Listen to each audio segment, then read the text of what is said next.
The trauma of spiritual flesh. I spoke to my trauma. It cried for a mother who once sheltered him, now caught in dementia. I spoke to my trauma. It reeked of needles jabbed into my waist by disorderly orderlies of a behavioral health unit.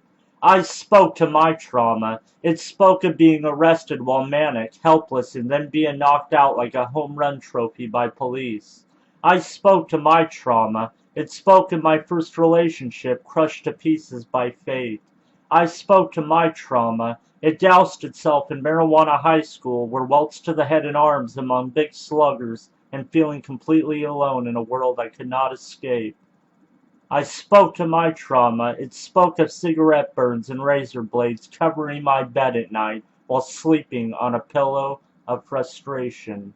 I spoke to my trauma. It dug its grave into my chest and refuses to come back to life no matter how many times I summon it with hands of peace.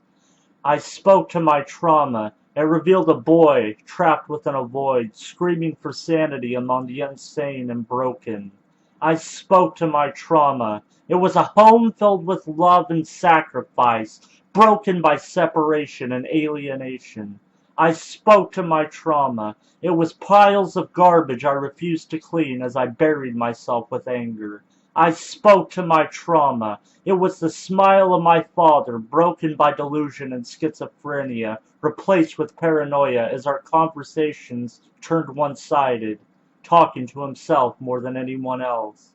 I spoke to my trauma. It was a mother who flipped switches from love to cold blank stares within seconds, from being so overused by everyone, decided to take my ADHD medication. I spoke to my trauma. It spoke of a strong family carrying garbage bags to haul clothes in by foot while being called bums. I spoke to my trauma. It mutated into paranoia, yelling matches for months, and 2 near strangulations. I spoke to my trauma. It also spoke of hope, that one day I could find joy in simple things. I went where the hope lived. I found appreciation in music and poetry, but mostly video games to block out the negativity. I went where the hope lived, and I found that reading was a sanctuary unto itself. I went where the hope lived. I found nature and friendships hidden behind the stained veneer of trauma. I went where the hope lived. I saw a therapist for the first time at age 16 who was willing to talk. I went where the hope lived. Music swung from the nucleus of my being and held me together. I went where the hope lived and stopped hanging out with people who used me and drugs. An outcast with abusive friends, I decided simply to be alone. I went where the hope lived. I left the alleyways of Springfield and stayed at home, dropping out of high school.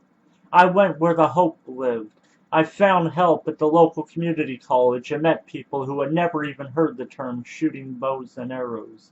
I went where the hope lived and found treatment for my mental illness, which I inherited.